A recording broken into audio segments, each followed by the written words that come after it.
All right, Chapter 8, Part F. Just keeps going. Well, I'm very happy to say that this is the last section of my last chapter, and I've really saved the best for last in terms of ability to predict fluid responsiveness. The passive leg raise, I'm sure many of you have probably used it or heard of it. It's really, in terms of its sensitivity and specificity, especially in patients who are ventilated and with spontaneous inspiratory efforts, even in patients with arrhythmias like atrial fibrillation, this is proven to be a very good predictor of volume responsiveness. And again, this is a form of functional hemodynamic monitoring. So again, I think I talked about this in the first section. What is functional hemodynamic monitoring? Well, there's some stress that we place upon, we're sort of like testing the cardiovascular system to see what it does. And in passive leg raising, the stress is an increase in venous return. In IVC collapse and dilation, really, or in SVC collapse, or in pulse pressure variation, the stress was changes in intrathoracic pressure. Now, I spent the first sections really trying to delineate how changes in intrathoracic pressure, while they can shift the cardiac function curve relative to the systemic venous return curve, and therefore function as a sort of as a bioassay for volume responsiveness. It's kind of a dirty test. Changes in intrathoracic pressure not only change right ventricular preload, but they change right ventricular afterload. There can be concomitant changes in systemic venous return. There's concomitant changes in left ventricular afterload, left ventricular compliance, LV preload. So there's a lot of varying effects, and that's least prominent when the patient is fully passive with the ventilator, and it becomes progressively more and more problematic the more that the patient's physiology becomes perturbed and the less adapted they are with the ventilator. The nice thing about the passive leg raise is that the increasing venous return as the stressor in the cardiovascular system really kind of removes the effects of intrathoracic pressure and all the confounding effects thereof of intrathoracic pressure as a marker of volume responsiveness. So we raise the legs, we increase venous return, it stresses the cardiovascular system, and the response is left ventricular stroke volume variation, which is essentially the same. It's not really IVC or vena cava diameter changes that we're accessing with the passive leg raise. So again, just to reiterate, akin to pharmacology, you want to keep the stress as standardized as possible. It's a little bit more difficult with passive leg raising because of the degree to which you recruit unstressed blood. Unstressed volume and distressed volume is going to vary depending on the patient. So you want to try and keep it as standardized as possible. But the nice thing, as I mentioned, is that passive leg raising is taking intrathoracic change out of the equation, or intrathoracic pressure change out of the equation. So it's the best data in terms of sensitivity specificity, especially in those in the breadth of patients in the ICUs.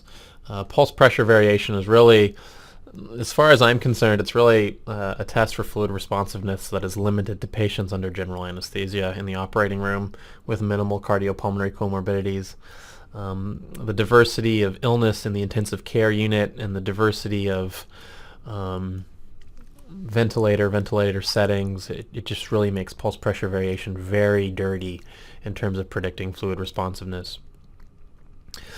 So unlike respiratory variation of the pulse pressure or stroke volume or changes in vena cava diameter, the passive leg raise tests the cardiovascular system not by shifting the cardiac function curve, but by shifting the venous return curve. As I mentioned, ventilation alters biventricular output in multiple ways: afterload, interdependence changes in systemic and pulmonary venous return. The sensitivity and specificity of dynamic LV output as a function of dynamic intrathoracic pressure change is degraded. There's just so many confounding variables.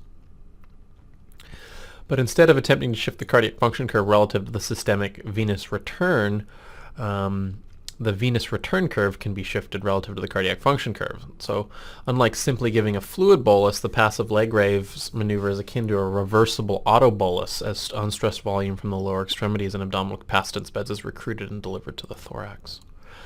And this eliminates many of the confounds that comes with using intrathoracic pressure change as the cardiovascular stress.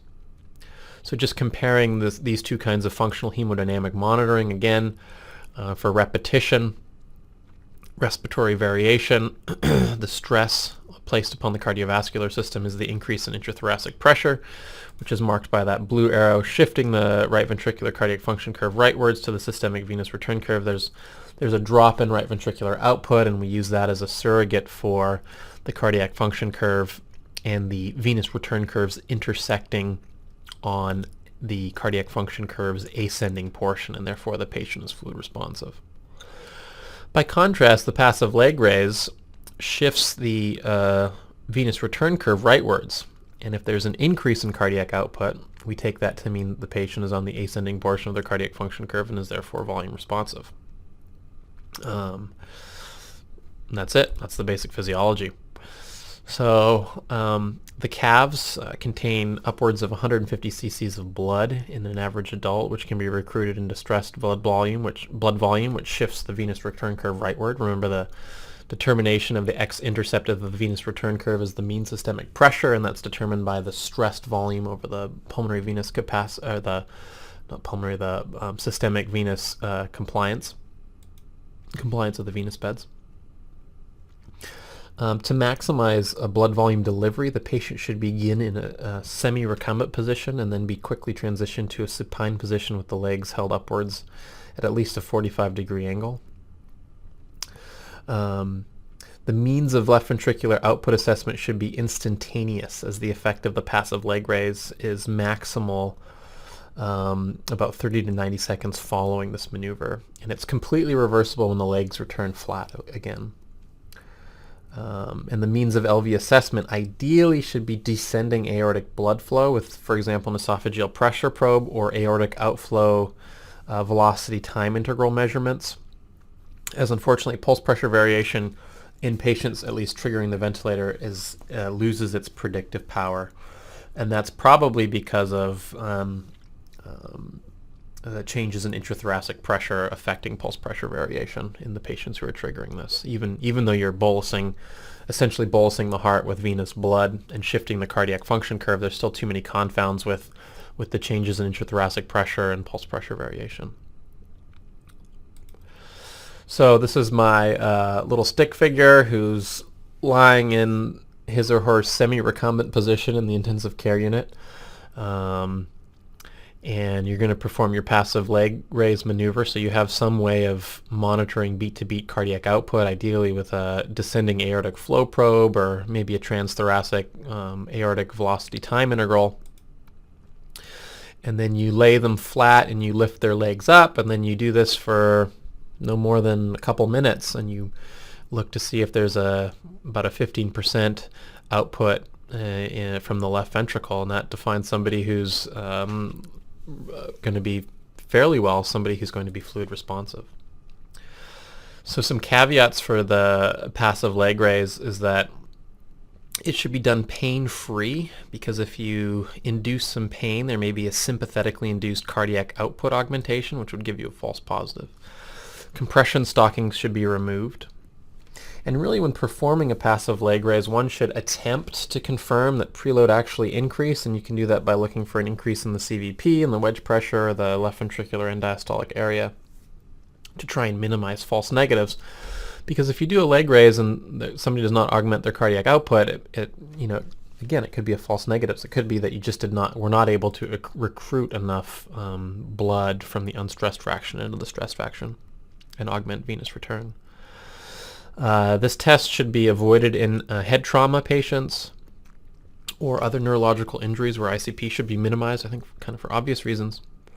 And the sensitivity and specificity is degraded with intra-abdominal hypertension, because if your abdominal pressure is very high, it tends to favor kind of a Starling resistor physiology in your IVC, and it prevents venous return from adequately stressing the heart.